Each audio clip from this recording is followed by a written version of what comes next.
ನಾನಿಲ್ಲದೆ ಇದ್ರೆ ಮಗಳನ್ನು ಯಾರು ನೋಡ್ಕೋತಾರೆ ಅಂತ ಆತಂಕದಲ್ಲಿ ತಾಯಿ ತೆಗೆದುಕೊಂಡ ಭಯಾನಕ ನಿರ್ಧಾರ. ಹೌದು, ಬೆಂಗಳೂರು ವೈಟ್ ಫೀಲ್ಡ್ನ ಇಂಡಿಹಳ್ಳಿಯಲ್ಲಿ ಬೆಚ್ಚಿ ಬೀಳಿಸುವ ಘಟನೆ ನಡೆದಿದ್ದು, 45 ವರ್ಷದ ಸುವರ್ಣ ಚಂದ್ರಶೇಖರ್ ತಮ್ಮ 13 ವರ್ಷದ ಮಗಳು ತಾರುಣ್ಯಾಳನ್ನು ದಿಂಬಿನಿಂದ ಉಸಿರುಗಟ್ಟಿಸಿ ಕೊಂದ ಬಳಿಕ ತಾವು ನೇಣಿಗೆ ಶರಣಾಗಿದ್ದಾರೆ. ಸುವರ್ಣ ಅವರ ಪತಿ ಚಂದ್ರಶೇಖರ್ ಖಾಸಗಿ ಆಸ್ಪತ್ರೆಯಲ್ಲಿ ಕೆಲಸ ಮಾಡುತ್ತಿದ್ರು.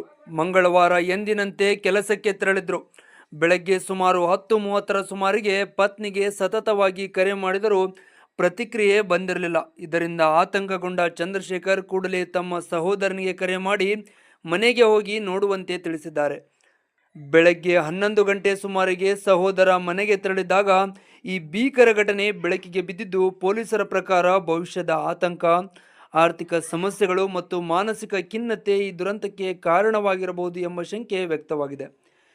ಇನ್ನು ಈ ಕುರಿತು ವೈಟ್ ಫೀಲ್ಡ್ನ ಪೊಲೀಸ್ ಠಾಣೆಯಲ್ಲಿ FIR ದಾಖಲಾಗಿದೆ. ಇನ್ನೂ ನಿರಂತರ ಅಪ್ಡೇಟ್ಸ್ಗಾಗಿ ನೀವು ನೋಡಲು ತಪ್ಪದೇ ಪ್ರಜಾನೆ ಟಿವಿಯನ್ನು ಫಾಲೋ ಮಾಡಿ.